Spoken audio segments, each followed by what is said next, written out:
아멘. 네, 오늘 설교 제목은 천국은 침노당하는 것입니다. 천국은 침노당하는 것. 자, 우리가 지난주에는 이제 사사기 말씀을 잠시 쉬어가는 타임으로 살펴봤고요. 우리가 지지난주 마태복음 강의 35번째 시간에 마태복음 10장 34절에서 39절 말씀을 통하여 세상에 검을 주러 오신 예수님에 대해서 살펴보았습니다. 대략적으로 기억을 좀 하셨으면 좋겠어요. 지지난주 설교이긴 하지만, 자, 이 말씀은 우리의 가정들을 파괴하려고 검을 주셨다, 그게 아니고 오히려 그렇게 가정의 불화를 일으키심으로써 사실상 가정을 향한 하나님의 신실한 언약의 말씀으로 우리는 이해를 했습니다. 가족을 오히려 살리고 세워주는 그러한 기능으로서의 검을 던지셨다라는 거예요. 그래서 예수님을 가정의 최우선으로 생각하고 심지어 목숨보다 귀하게 여기는 것은 가정을 파괴하거나 가정을 버리는 것이 아니라 사실상 진짜 가정을 살리는 것이라는 그런 내용을 우리는 살펴보았죠. 자, 그리고 이렇게 가정 가운데서 예수님을 최우선시 삼는 사람들 각자가 참된 예수님의 제자이다. 그리고 그렇게 살아가는 삶이 진짜 제자의 모습이라는 것을 우리는 잘 알고 있습니다. 이러한 삶의 자세와 방향성을 가지고 있는 사람들은 이제 그들의 삶의 자리에서 복음을 전하고 또한 복음의 내용을 삶으로 살아내는 사람들이 되는 것입니다. 자, 오늘 본문 이제 10장 40절부터 보면 이렇게 예수님의 제자들이 우리가 되었죠. 가정 가운데서도 예수님을 최고로 여기는 자들, 우리의 목숨까지 아까워하지 않는 자들, 이러한 자들은 이제 복음을 전하는 삶을 살게 되는데, 그렇게 할 때에 이러한 예수님의 제자들을 영접하는 것은 곧 예수님을 영접하는 것과 같다라는 말씀을 하고 있습니다. 자, 여러분, 그러니까 우리를 말하는 거예요. 이제 우리를 영접하는 자들은 곧 예수님을 영접하는 것이다 말씀하시는데, 여러분, 영접한다는 것이 뭡니까? 영접한다? 이건 환대한다라는 거예요. 환대. 환영하고 맞이해준다. 환영하고 맞이해준다. 여러분, 당시의 유대인들은요, 자신의 집을 방문한 얼굴을 잘 알지 못하는 나그네와 객을 환대해야 되는 그런 전통이 있었습니다. 이걸 이제 외국 학자들은요, hospitality tradition이라고 부르면서 유대 문화 연구의 주제로 삼기도 합니다. 그러니까 객과 나그네를 환대하고 맞아들이는 것이 그 유대의 어떤 율법을 위시한 그런 어떤 그들의 문화 가운데 하나의 법으로 남아 있었다고요. 그죠? 그런데 오늘날에는요, 여타한 이유로 인해서 정체성이 증명되지 않은 어떤 사람을 우리가 집으로 들이는 것이, 여러분, 그게 여러분 바람직한 일입니까? 사실은 바람직한 일이긴 한데 여타한 이유로 좀 위험하죠. 왜 그래요? 정체성이 증명되지 않은 사람이 어떤 사람인지 모르잖아요. 그죠? 오늘날은 세상이 너무나 험해졌기 때문에 각종 범죄에 노출될 위험성이 있기 때문이죠. 그러고 싶어도 사실은 그러면 안 돼요. 맞지 않습니까? 하지만 그 당시에는요, 오늘날과 같은 어떤 묻지마 범죄라든지 여러분 그런 범죄가 사실은 없었던 시대였습니다. 물론 강도도 있을 수 있지만 몰래 했어요. 그때는 밤에 몰래 가서 훔치고 나오거나 그랬지. 그리고 원한 같은 게 있어야 사람을 해코지하거나 살인을 했지, 묻지마 범죄, 얼굴 일면식도 없는 사람을 그냥 냅다 그냥 해코지하고 그런 일은 없었던 시대란 말이에요, 옛날에는. 자, 그래서 유대인들에게 있어서는요, 처음 본 사람들을 환영하고 따뜻하게 맞아주는 것은 그건 그 사람의 덕을 나타내는 거였어요. 사실 우리나라도요, 과거에 60, 70년대, 80년대 한번 생각해 보세요. 우리가 그때 한국 사회에서도 사실 그랬던 적이 있었지만 사실상 그 당시에 유대인들에게 있어서는요, 여러분 한번, 우리도 한민족이긴 하잖아요. 근데 유대인들은 그 어떤 핏줄에 대한 그 의식이 더 강했어요. 그래서 사실 핏줄을 거슬러 올라가다 보면 결국은 어디까지 가게 돼요? 야곱까지 가게 되는 거잖아요. 그죠? 이스라엘 백성들이 어쨌든 간에 아브라함과 이삭과 야곱의 자손들이니까 결국은 어떤 의미에서 먼 친척들이기도 했단 말이죠. 어쨌든 유대인들은 이렇게 처음 본 사람을 무시하고 그냥 보내면 안 되는 꼭 물 한 잔이라도 대접해야 되는 전통이 있었다는 겁니다. 따라서 이 영접이라는 것은 유대 문화적으로도 낯선 개념이 아니었다. 낯선 개념이 아니다. 그런데 전에 살펴봤던 10장 14절 기억하는지 모르시겠지만 그때는 제자들이 전도하고 다닐 때 영접하지 아니하고 말을 듣지 아니하면 어떻게 하라 그랬어요? 신발에 먼지를 떨어버리고 거기를 나오라 그랬죠. 여러분 근데요, 그래서 단지 이제 이거는 복음을 받아들이고 안 받아들이고의 문제가 아니라 유대인들의 사회적 문제를 방증하는 겁니다. 우리가 전도하러 들어갔을 때에 거기서 문전박대하고 듣지도 않고 했을 때 신발에 먼지를 떨어버리라고 한 건 단지 복음에 대한 태도뿐만이 아니라 사실 그거는 그들이 유지해온 유대인들의 전통까지 무너뜨리는 것이기도 했단 말이죠. 일종의 사회적 문제이기도 했어요. 사회적 문제. 그러니까 유대 사회도 점점 오늘날처럼 각박해져 간다는 것을 방증하는 거예요.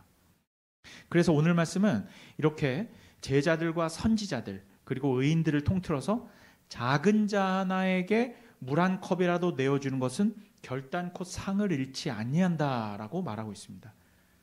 자, 근데 여러분 그 상이 뭔지 알아요, 몰라요? 상을 잃지 아니한다? 그 상이 뭐예요? 사실은 정확히 기록하고 있지 않아서 우린 잘 몰라요.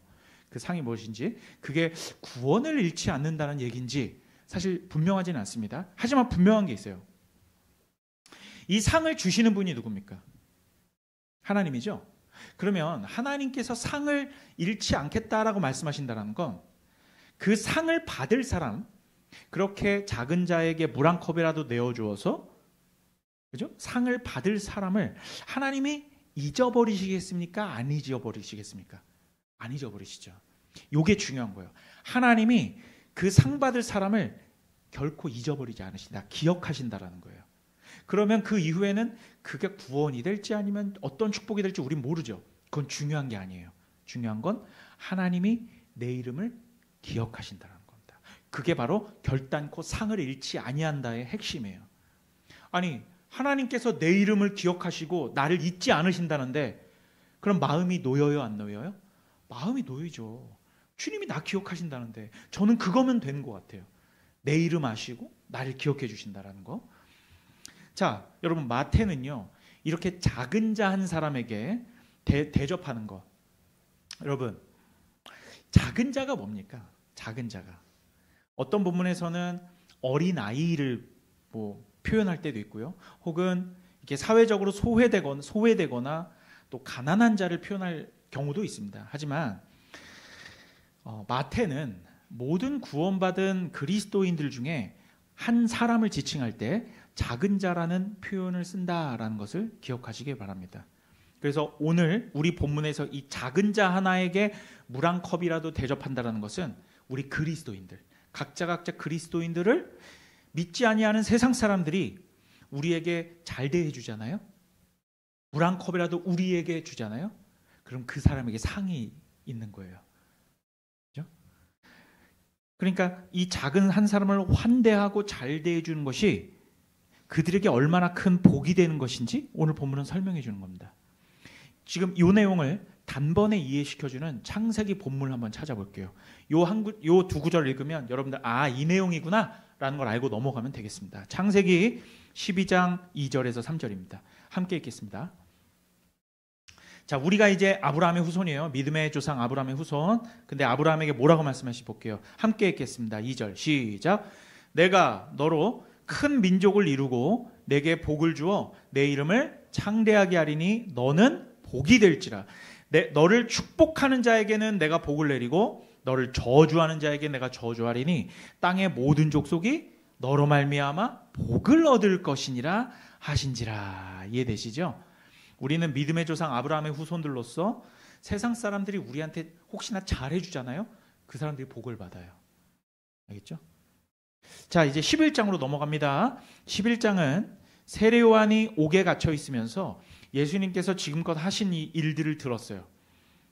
이제 갈릴리 지역을 여행하시면서 가르치시고 또한 일으키신 그 모든 기적 사건들을 들었단 말이에요. 그러면서 그의 제자들을 보내어서 예수님께서 이스라엘이 지금껏 기다려왔던 바로 그 그리스도, 메시아가 맞으시는지에 대해서 다시 한번 확인하도록 한 일로 시작을 합니다. 요한의 제자들이 와서 예수님께 물어요. 자, 여러분, 근데 한번 우리가 상식적으로 한번 생각해 보면 이건 조금 이상해 보이기도 해요.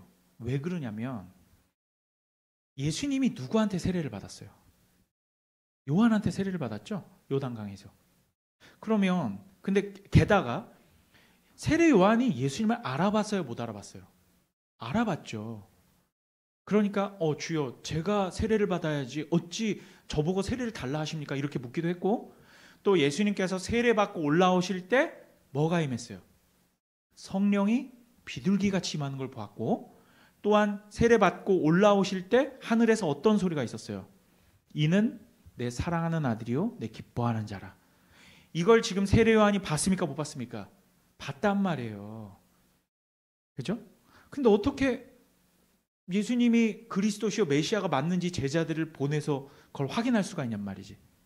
잠깐 어떤 의심이 생긴 걸까요? 왜 그런 걸까요?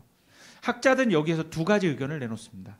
첫 번째는 세례 요한이 그렇게 실제로 듣고 보는 것으로 확인을 했으면서도 아주 신락 같은 의심이 남아 있었을 수 있다. 의심이. 그래서 이 작은 의심을 불식시키고자 제자들을 직접 보내어서, 자기는 옥에 갇혀 있으니까 제자들을 보내어 예수님을 통해 직접 확인을 하고 싶었다라는 것이에요. 이게 첫 번째고요. 두 번째는 이미 예수님께서 그리스도이시라는 것을 확인을 했고 알고 있었지만 그의 제자들을 위해서, 그의 제자들이 귀로 직접 듣고 눈으로 보는 것으로, 예수님의 입을 통해 확인하는 것으로 예수님의 그리스도 되심을 확인하게 하려는 어떤 교육적인 차원이었을 수도 있다. 이렇게 학자들이 말하죠. 그런데 저는 개인적으로 둘 다인 것 같아요. 둘 다일 수가 있습니다. 본인도 약간의 의심이 남아 있으면서 또한 제자들까지 확인해주고 싶었던 거죠. 자, 어쨌든 세례 요한의 제자들의 이제 질문에 예수님께서는 5절에 이렇게 말씀하십니다. 뭐라고 말씀하시냐면 5절 한번 보세요. 너희가 듣고 보는 것을 요한에게 알려주되, 이제 뭐라고 말씀하시냐면 맹인이 보며 못 걷는 자가 걸으며 나병 환자가 깨끗함을 받으며 못 듣는 자가 들으며 죽은 자가 살아나며 가난한 자에게 복음이 전파된다 하라 라고 말씀을 하세요. 자, 세례 요한의 제자들은요, 예수님의 이 말씀을 듣고 이게 무슨 말씀인지 대번에 알아차렸을 수가 있습니다. 왜 그러냐면 이 말씀은요, 유대인들이 거의 외우다시피 한 이사야서에 이미 나와 있는 뉘앙스의 말씀이었기 때문이에요. 자, 이사야서 61장 1절에 3절을 보세요. 제가 읽겠습니다. 이렇게 되어 있습니다. 주 여호와의 영이 내게 내리셨으니 이는 여호와께서 내게 기름을 부으사 가난한 자에게 아름다운 소식을 전하게 하려 하심이라. 나를 보내서 마음이 상한 자를 고치며 포로된 자에게 자유를, 갇힌 자에게 노임을 선포하며 여호와의 은혜의 해와 우리 하나님의 보복의 날을 선포하여 모든 슬픈 자를 위로하되 무릇 시온에서 슬퍼하는 자에게 화관을 주어 그 죄를 대신하며 기쁨의 기름으로 그 슬픔을 대신하며 찬송의 옷으로 그 근심을 대신하시고 그들이 의의 나무 곧 여호와께서 심으신 그 영광을 나타낼 자라 일컬음을 받게 하려 하심이라. 예수님의 말씀이 뭐 단어 하나하나마다 정확하게 지금 일치하는 것은 아니지만 이런 언어적인 반향, 그죠? 그러니까 이 유사성으로 말미암아서 얼마든지 유사성의 반향을 일으키는 말씀입니다. 한마디로 유대인들이 구약 성경을 좀 안다라고 하는 사람들은 예수님의 이 대답을 듣고 단번에 이사야 말씀을 떠올리지 않을 수 없다라는 거예요. 그리고는 확신하게 됩니다. 뭘 확신합니까? 지금 세례 요한이 이 제자들을 왜 보냈어요? 뭘 확인하기 위해서? 예수님이 메시아인가? 그리스도이신가? 그런데 예수님이 하신 말씀은 이사야서를 떠올리게 하는 그 말씀으로 지금 대답하셨단 말이에요. 그래서 세례 요한의 제자들은 이제 세례 요한한테 가서 얘기를 하겠죠. 확실합니다. 그리고 이사야서에 나온 이 예언이 이제는 성취되는 때가 된 것 같습니다. 라는 것을 확신케 되는 것이죠. 자, 그 다음으로 이제 오늘 보면 6절 말씀을 이어서 말씀하십니다. 뭐라고 말씀하시냐면 누구든지 나로 말미암아 실족하지 아니하는 자는 복이 있도다. 갑자기 이사야서 61장 말씀을 하신 다음에 왜 갑자기 나로 말미암아 실족하지 아니하는 자는 복이 있도다 이 말씀하실까요? 이건 언뜻 이해가 잘 되지 않는 말씀일 수 있습니다. 잘 들어보세요. 실족한다라는 것은 넘어진다란 말이에요. 그런데 예수님 때문에 실족하지 않는다? 그러니까 예수님 때문에 넘어지지 않는다? 이걸 좀 더 의역하면, 실족하는 말을 의역하면 마음속으로 실망하거나 좌절한다는 의미예요. 그런데 누구든지 나로 말미암아 실망하거나 좌절하지 않는 자는 복이 있도다. 이제 이렇게 말씀한다는 거죠. 그런데 도대체 뭘 실망한단 말입니까? 그죠? 뭐에 의해서 좌절이 돼요?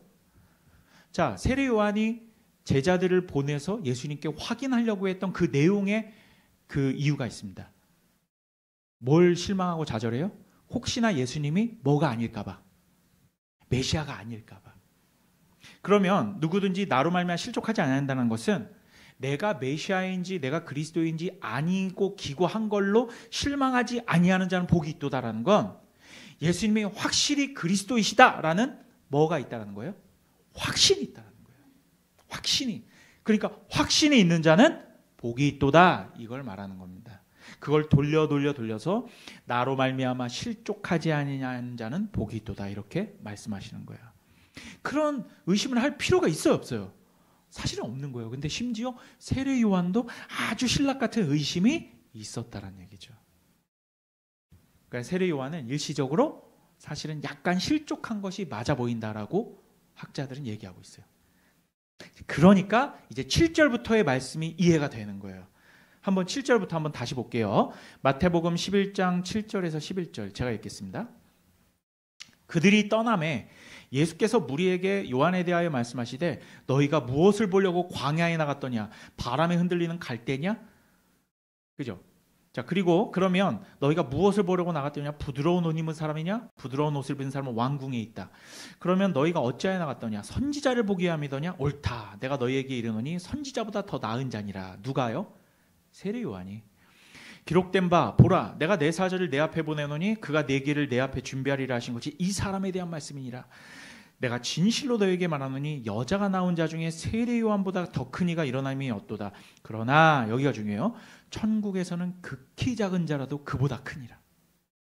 자, 세례 요한의 제자들은 이제 떠나갔고 그 말씀을 듣고 떠나갔고 7절부터는 이제 세례 요한을 소재로 하여서 6절의 말씀, 그러니까 실족하지 않는 자는 복이 있도다라는 말씀을 풀어주시는 것으로 이야기를 한다고 생각하시면 돼요. 자, 세례 요한이 옥에 갇히기 전에 수많은 사람들이 어디로 나갔다고 합니까? 세례 요한을 보러 광야로 나간 거예요. 그죠? 거기에는 요단강을 끼고 있었고, 자, 요단강에는 뭐가 많았을까요? 뭐가 많았어요? 자, 강에, 얕은 강이에요. 얕은 강에, 자, 모세가 그 나일강에 딱 띄워졌을 때 그 주변에 뭐가 많았어요? 갈대가 많았잖아요. 갈대. 그러니까 이제 광야에 너희가 뭘 보러 나가냐? 갈대를 보러 나가냐고 할 때 아니 사막에 갈대가 어디 있습니까? 그런데 요단강가 바로 옆이 광야잖아요. 그리고 그 요단강가 근처에는 뭐가 심겨져 있었어요? 갈대가 심겨져 있었어요.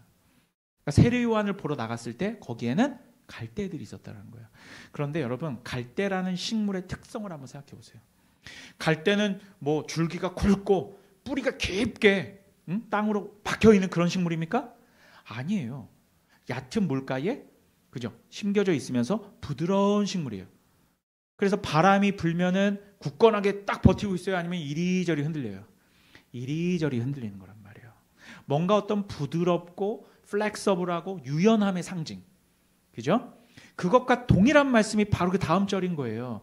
너희가 부드러운 옷 입은 사람을 보려고 나갔더냐. 그죠? 동일한 말씀을, 같은 말씀을 하신 거란 말이에요. 자, 무리가 세례 요한을 보러 나갔을 때 거기에 그 광야에는 분명 이리저리 흔들리는 갈대를 보았을 거예요. 하지만 이들이 갈대처럼 강인하지 못한 흔들리는 선지자를 보러 이리저리 세상의 풍파에 흔들리고 그냥 뭐 뭐 듣고서 이것도 맞는 말 같고 저것도 맞는 말 같고 이러한 갈대 같은 흔들리는 선지자를 보러 나갔겠냔 말이에요. 그렇지 않다라는 거죠. 그리고 또 부드러운 옷을 입은 사람, 왕궁에 있는 사람들 생각해 보세요. 언제나 교양이 넘칩니다. 하늘하늘 옷을 입고 말도 아주 그냥 이쁜 말만 하고, 그죠? 그 왜 영국의 왕실에서는 포쉬 잉글리시라고 쓰잖아요. 아주 우아한 영어를 쓴다고 하잖아. 그렇게 우아한 말을 들으려고 나갔더니 아니지 않느냐. 우리가 아는 바대로는 세례요한은 어떤 사람이에요? 거친 사람이에요. 뭘 입어요? 낙타 털옷을 입고, 그죠? 그 다음에 뭘 먹어요? 뭐 메뚜기와 석청이라고는 돼 있지만 메뚜기와 석청이 제가 그 원어상 아니라고 말씀드렸죠. 쥐엄나무 열매 삶은 거를, 그걸 석청, 그 꿀이 아니라 대추야자라는 그 흔한 아주 당도가 높은 대추야자가 땅에 떨어져서 돌 사이에 끼게 되면요, 그 시럽이 흘러나온단 말이에요. 그러면 이 쥐엄나무 열매, 뭐 감자나 고구마 같은 그런 구황작물이란 말이에요. 그걸 어디에 찍어 먹는 거예요? 대추야자 열매에서 나온 그 시럽을 찍어 먹었단 말이에요. 부자예요, 부자가 아니에요. 가난한 사람이 먹는 거란 말이에요. 거친 음식이란 말이에요. 자, 이 무리들이 너희가 광야로 나간 이유는 바로 저렇게 거칠지만 진리의 말씀을 담대하게 선포하는 선지자를 보러 나간 게 아니겠느냐. 예수님께서는 바로 이 세례 요한이 선지자보다도 더 위대한 사람이라고 언급하십니다. 그리고 10절 말씀에서는, 10절 말씀, 오늘 우리 10절 말씀을 보면 말라기 3장 1절 말씀을 인용하시거든요. 그러면서 세례 요한이 구약에 예표되었던 예수님의 길을 준비하는 바로 그 사람이라는 것을 예수님이 직접 입증해 주시는 거예요. 그러니까 세례 요한이 너희가 그렇게 광야로 나가서 거칠고 진리의 말씀을 선포하지만 가난하게 살고, 그러한 사람을 너희가 보러 나갔지? 옳다. 이 세례 요한은 굉장한 사람이다. 구약 성경에서 예표된 사람이고 나를 위해서 미리 준비하러 나온 바로 그 사람이다. 자, 또 세례 요한에 대해서 말라기 3장 1절 외에 이렇게 말하는 본문도 있어요. 이사야 40장 3절. 이건 이제 마태복음 서두에 나왔던 말씀인데 이렇게 돼 있죠. 외치는 자의 소리여 이르되 너희는 광야에서 여호와의 길을 예비하라. 사막에서 우리 하나님의 대로를 평탄하게 하라. 말 그대로 했던 사람이 누구예요? 세례 요한이란 말이에요. 그래서 구약을 통틀어 신약의 예수님이 오시기 전까지, 예수님 이후는 아니고요, 신약의 예수님 오시기 전까지 여자가 낳은 자 중에 가장 큰 자가 일어난 일이 없었다라고까지 말씀하시죠. 여기서 큰 자가 일어난 일이 없었다는 건 뭐냐면, 일어난다라는 건 선지자직을 수행한다라는 말이에요. 한마디로 세례 요한은 선지자란 말입니다. 하지만 11절에서 예수님은 더 중요한 말씀을 하십니다. 이렇게 말씀하시죠. 그러나 천국에서는 극히 작은 자라도 그보다 크니라. 예수님이 뭘 말씀하고 싶으신 걸까요? 이 말씀은 일견 세례 요한이 들으면 약간 상처받는 말씀처럼 들릴 수도 있어요. 한껏 띄워주시는 것처럼 그렇게 말씀하시더니 결국은 가장 작은 자래. 그렇죠? 하지만 이 말씀은 세례 요한도 이해할 만한 말씀입니다. 이 말씀의 요지는 이것입니다. 자, 천국, 즉 장차 완성될 하나님의 나라에서는 예수님을 믿어서 하나님 품에 안긴 작은 자, 즉 우리 같은 성도라 할지라도 세례 요한과 같은 중요한 이런 예수님의 증인들이 낙원에 들어갔을 때와 똑같이 동등한 자리에 설 것이다 라는 걸 의미하는 거예요. 오케이? 자, 그러니까 예수님의 오심을 준비한 이런 위대한 일을 수행한 선지자라 할지라도 예수님께서 성취하신 저 천국에 아직 들어와 있지 않은 상태잖아요. 세례 요한이 죽지 않았고 아직 위대한 이 땅의 선지자직을 수행하고 있지만 아무리 선지자라도 죽어서 이미 하나님의 품에 안긴 저 낙원에 있는 저 사람이 훨씬 큰 자라는 말을 하는 거예요. 이것은 우리에게 너무나 큰 위로와 우리에게 큰 어떤 상을 주시는 말씀입니다. 아유, 우리는 뭐 그냥 죽어서 뭐 그냥 뭐 혼이라도 있고 없고 이렇게 말할 수도 있지만 사실은 우리가 죽어서 예수님과 함께 있는 저 낙원으로 갔을 땐 누구보다 더 큰 자라는 말씀하는 거예요? 세례 요한보다 더 큰 자. 그게 우리 천국에 있는 성도라는 말씀을 하는 겁니다. 그죠? 그러니까 세례 요한이 크냐 뭐 다른 사람이 크냐 이 말이 중요한 게 아니고 우리가 영원히 머무르고 우리가 죽어서 갈 저 낙원 그리고 확장된 천국이 놀라운 곳이에요? 아니에요? 놀라운 곳이라는 말을 하는 겁니다. 그리고 예수님께서 성육신하시고 이 땅에 오심으로써 천국이 우리가 죽어서 가는 저 낙원에만 있어요?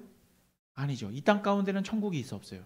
있죠. 천국이 이미 임하셨단 말이에요. 예수님의 초림과 함께 종말은 시작된 거예요, 사실. 그렇죠? 자, 그 다음 이제 예수님께서는 이제 천국이 임했다라는 말씀을 이제 여러 가지로 표현하셨지만 오늘 12절 말씀에 이 말씀하십니다.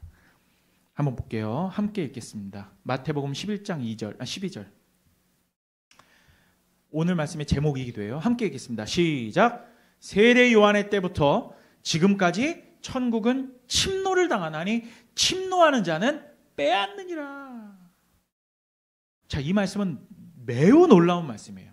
매우 놀라운 말씀입니다. 왜냐하면 자, 세례 요한이 광야에서 마태복음 3장을 보면 처음 선포한 말씀이 뭔지 알아요? 자, 마태복음 3장 2절 찾아볼게요. 마태복음 3장 2절. 이것도 함께 읽겠습니다. 정신 똑바로 차리시고. 자, 함께 읽겠습니다. 시작.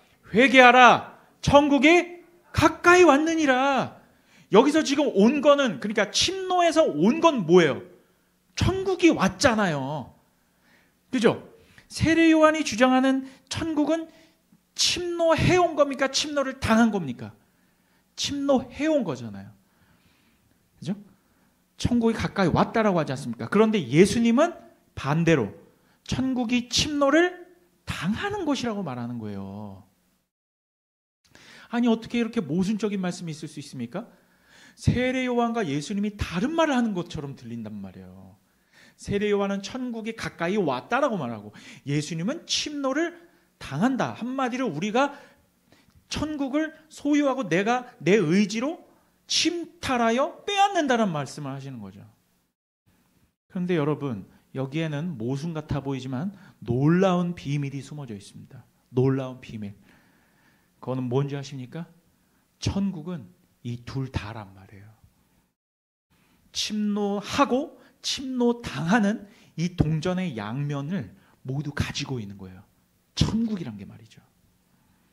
하나님 나라는 침노를 해오기도 하면서 침노를 당하는 것이기도 합니다.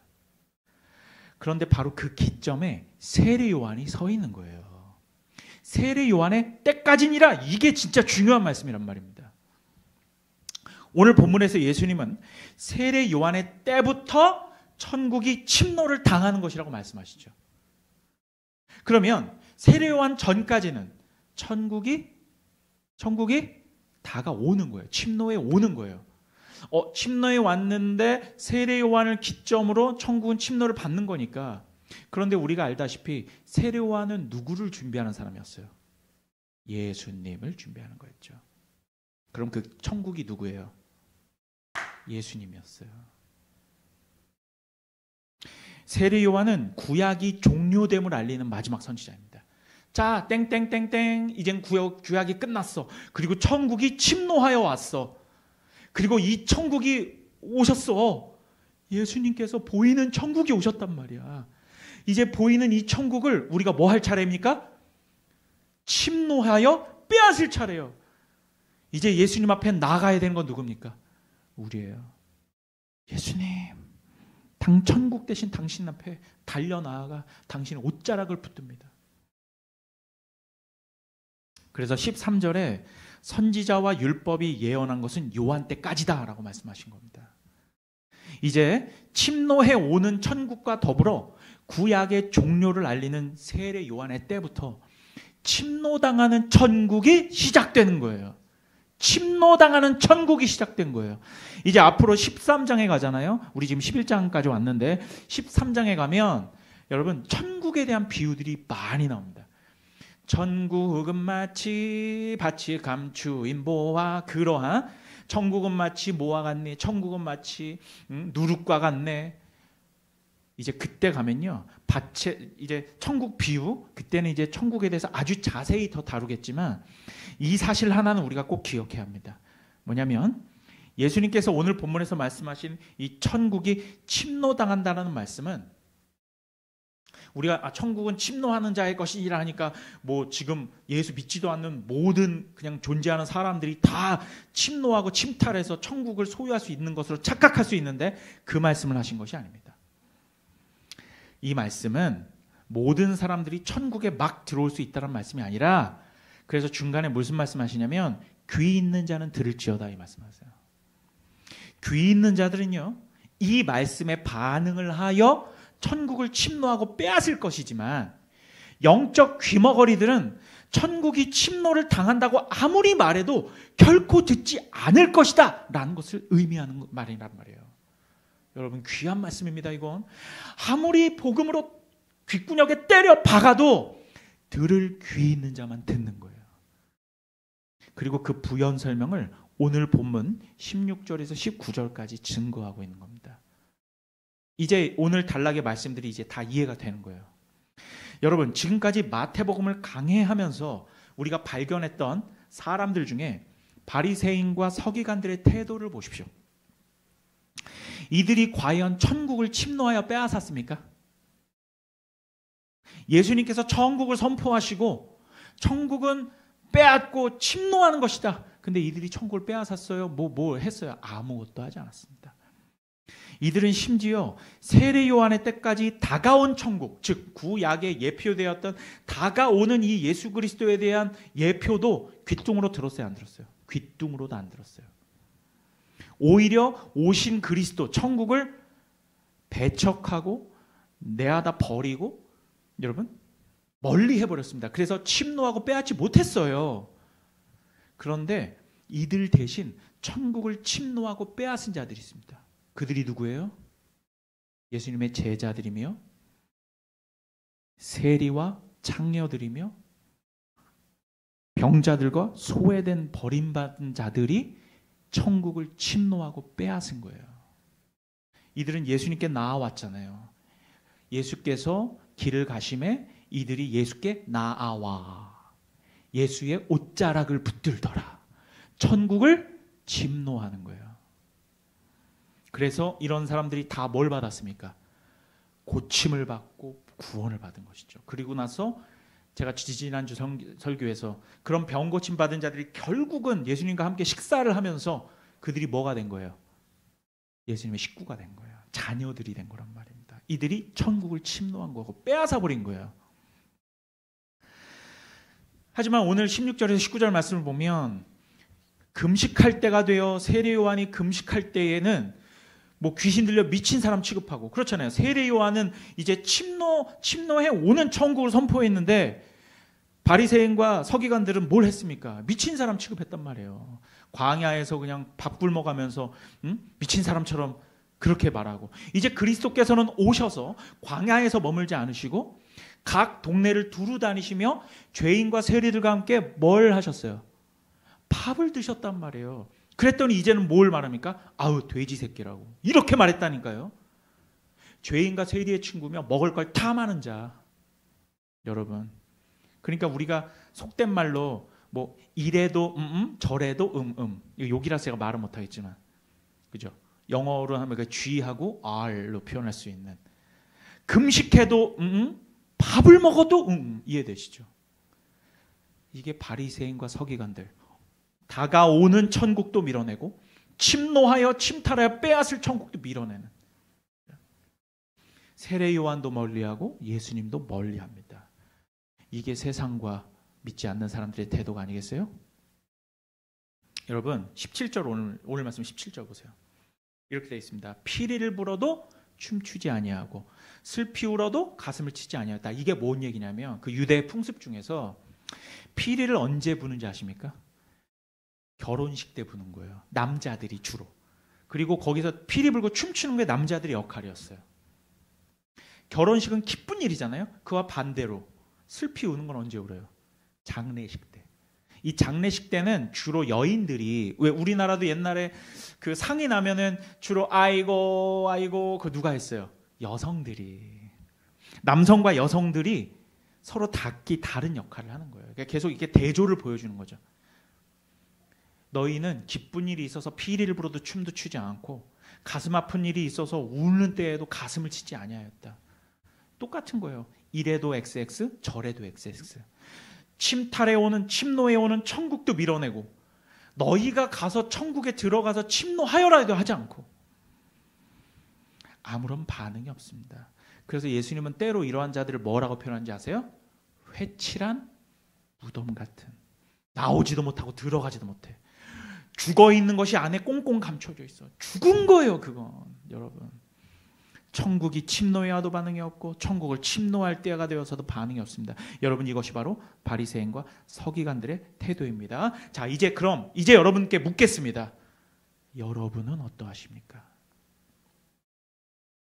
천국은 침노하는 자들일 것인데 여러분들은 천국을 침노하여 빼앗았습니까? 여러분, 천국은 진리의 열정이 있는 사람들이 차지하게 될 것입니다. 천국은 침노하여서 빼앗는 거예요. 근데 여러분, 뭐하고 병든 닭 모양 가만히 앉아 계세요? 여러분, 복음에 열정 있는 사람들만 천국 갑니다. 자, 여러분, 여기서 제가 정말 여러분 어떻게 보면 뼈 때리는 말씀을 드릴게요.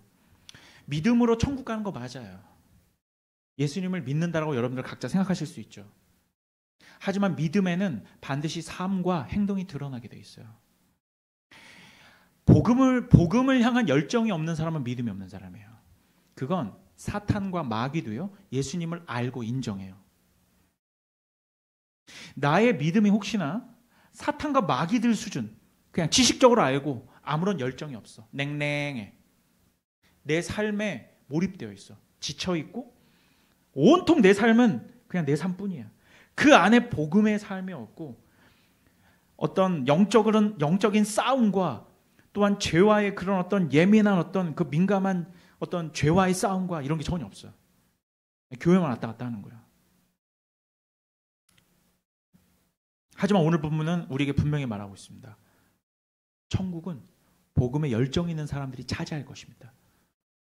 여러분들이 열정을 다하고 열과 성을 다하고 여러분들의 마음과 여러분들의 힘과 여러분들의 모든 것을 다해서 이 천국을 침노하지 않으면 여러분들은 다른 사람들한테 다 잠식당하고 빼앗겨 버릴 거예요. 왜 헝그리 정신이 없습니까? 여러분, 하나님의 진리와 복음의 열정이 있으십니까? 여러분, 기억하십시오. 하나님께 택함받고 자녀가 된 사람들은 천국을 침노하지 않을 수 없어요. 바리새인과 서기관들처럼 구약에도 관심 없고 신약에도 관심이 없으며 피리를 불어도 춤을 추지 않고 슬피 울어도 가슴을 치지 않으며 금식을 해도 노관심, 밥을 먹어도 노관심. 그런데 여러분, 오늘 본문 19절 하반절 맨 마지막을 보십시오.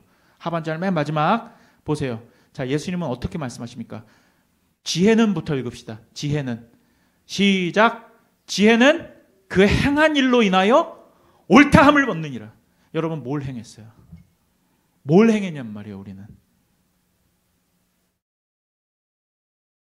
여러분, 마태복음은요, 야고보서와 더불어서 우리의 삶과 행동을 강조하는 책이에요.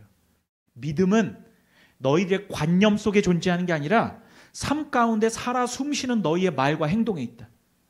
너희가 사람들을 대하는 태도, 너희가 삶에 임하는 태도, 자세에 달려있다. 너희는 어떻게 믿음을 보일 것이냐. 야고보가 그렇게 얘기하잖아요. 나는 내 삶과 행동으로 내 믿음을 보일 테다. 너희들은 어떻게 하겠느냐. 마태는요, 천국이 침노하여 왔다. 자, 천국은 침노하는 자의 것이다. 너희들은 천국을 침노할 거냐? 빼앗을 것이냐? 아니면 빼앗길 것이냐? 여러분, 의자 뺏기 놀이 해본 적 있으시죠? 둥글게 20명이 있는데 의자를 한 15개만 놔. 그거 어떻게 하라는 거예요? 의자를 빼앗으라는 거예요. 바보처럼 의자를 빼앗길 겁니까?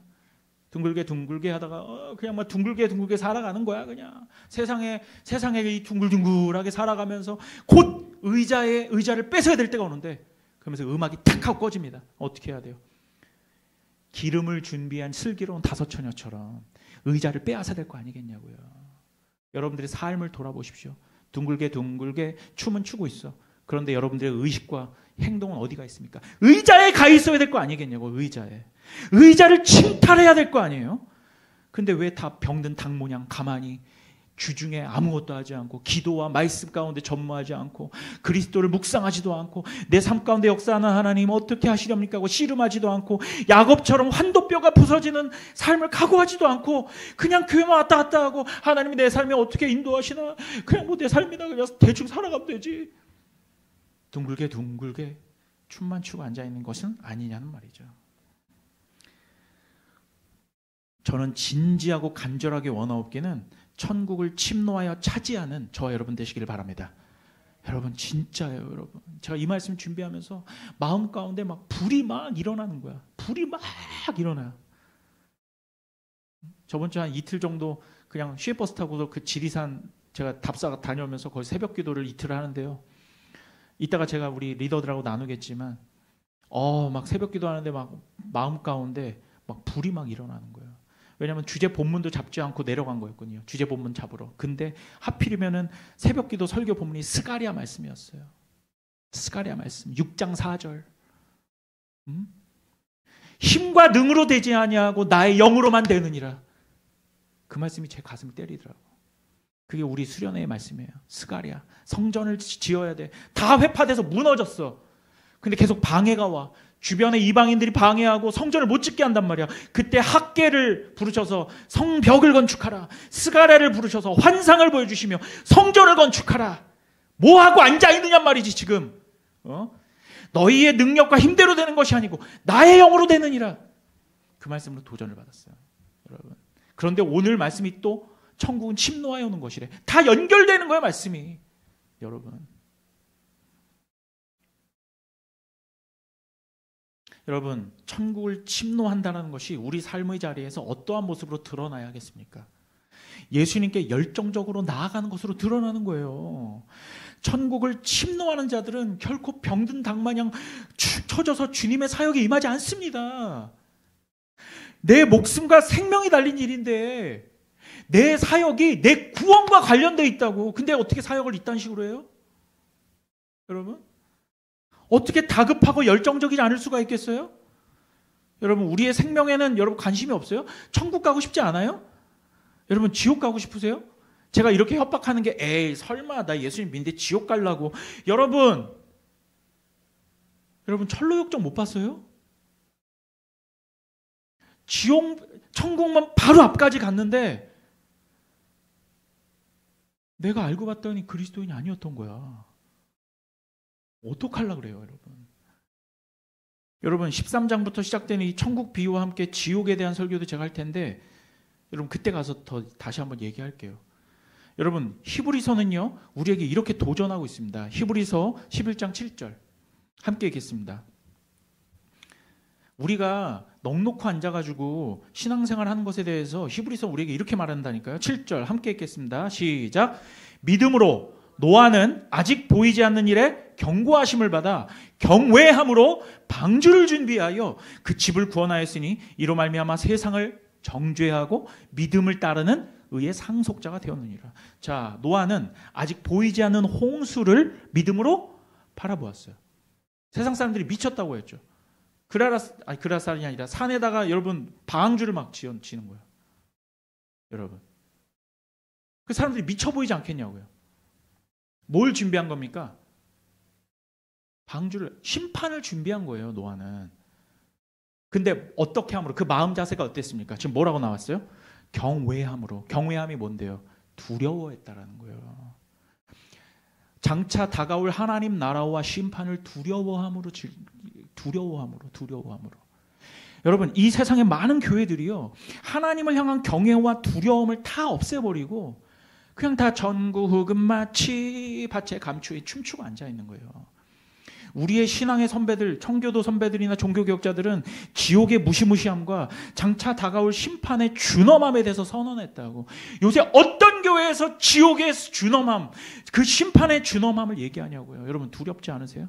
노아도 두려움으로 경외함으로 준비했다는데 우리는 넋놓고 앉아 있을 겁니까?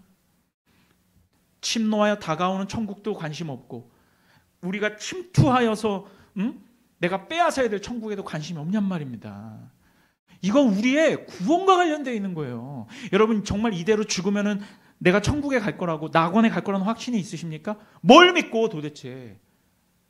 저와 여러분 한번 스스로 질문해 보자고. 뭘 보고서 내가 천국에 갈 거라고 확신을 해요? 삶이 그따위인데 천국은 침노하는 것이라는데 뭘 침노해 우리가 지금?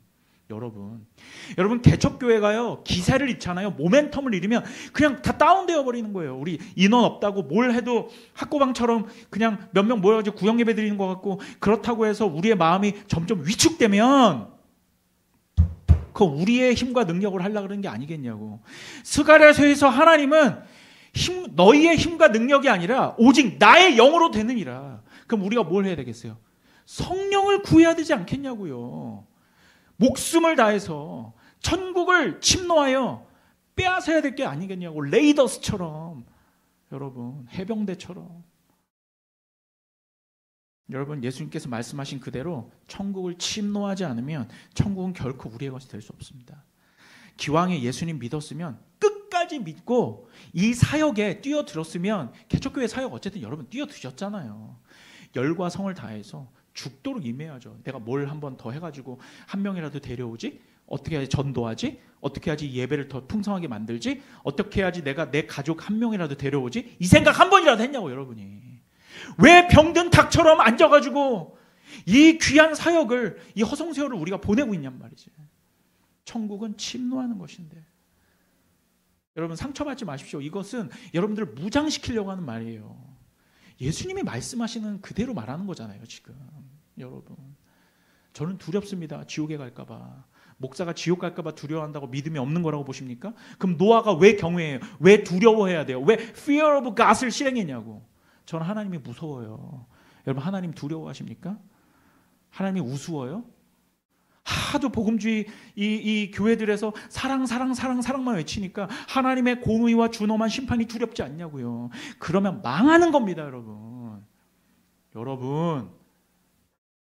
지금 우리가 예레미야서를 읽고 있는데, 성경 읽기에서 예레미야 27장을 보잖아요. 거기에 하나냐 같은 선지자가 나와요. 뭐라고 하는지 알아요?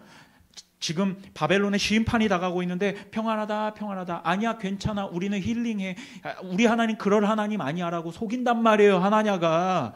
예레미야는 목에 멍에를 쓰고 나와서 너희 이 바벨론에게 대항하지 말고 심판을 받아. 근데 하나냐는 아니야 그런 거 없어. 그딴 거 없어. 우리 하나님은 선하신 분이야. 인자하신 분이야. 부드러운 하나님이야. 힐링의 하나님이야. 다 평안하다. 사람들 다 넉넉 앉아가지고 힐링 이러고 앉아있는 거예요. 예레미야 시대 똑같다니까요. 그러다가 어떻게 됐습니까? 멸망했어요. 준엄한 심판을 노아처럼 하나님을 경외함으로 준비해야 될 것 아닙니까? 저는 우리 교회가 그런 교회가 되길 소원합니다. 그렇게 했을 때 하나님의 참된 사랑과 인자와 자비와 긍휼이 넘치신다라고 하는 시편의 고백이 우리의 삶의 고백이 되는 거예요. 여러분 우리 함께 이 사역에 뛰어들었으면 죽기까지 합시다. 하나님이 영으로 하신다고 하잖아요. 여러분 우리 그냥 이대로 그냥 교회 문 닫을까요? 그럴 수 없잖아요. 저는 하나님이 하실 것이라고 확신합니다. 믿으십니까?